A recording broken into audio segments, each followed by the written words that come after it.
People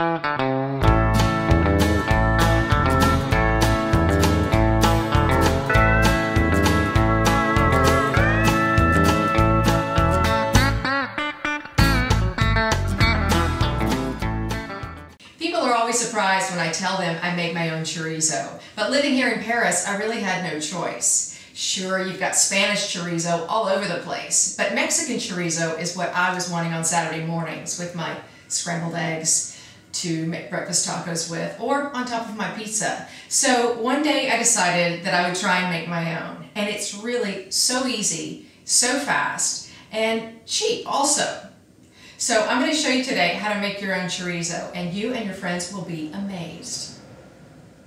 All you need to make your own chorizo is, first of all, pork, ground pork.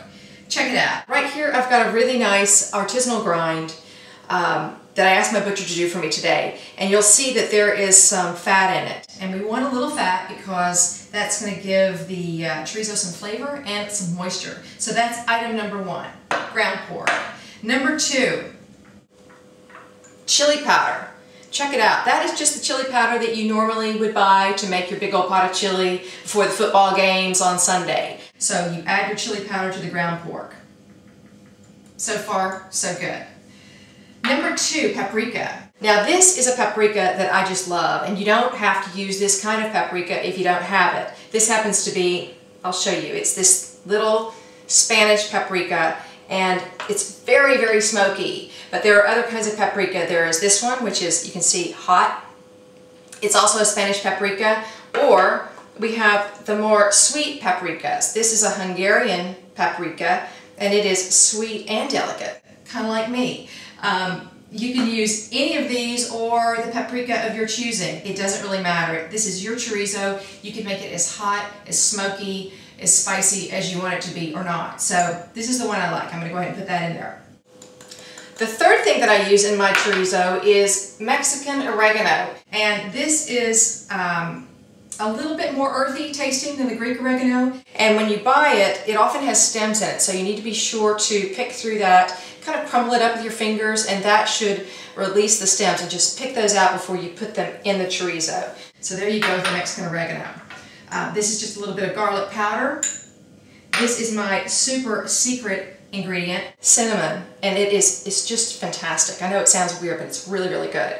So cinnamon, a little bit of red wine vinegar, and finally we have sea salt.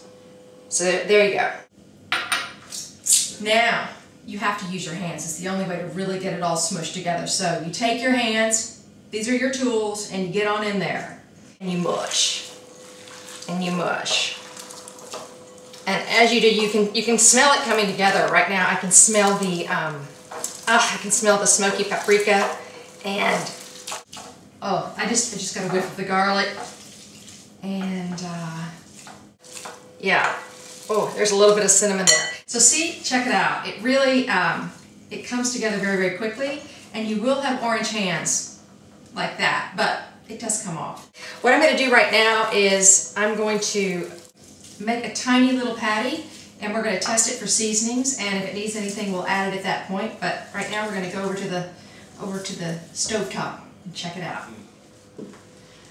Alrighty, well we now have a little miniature sausage patty. I'm going to fry it up, and that'll just take a minute or two, and then I'm going to taste it to see if I'm okay on the seasonings, and I'll let you know. Alright, you've got a couple of options with your chorizo. You can make these little patties like I've done, and you can put it in your freezer uncooked, or you can cook them up if you want to do that.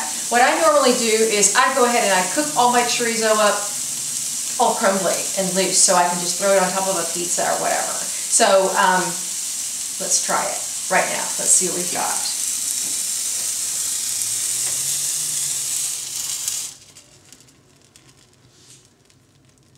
All right, tiny, tiny taste. That'll work.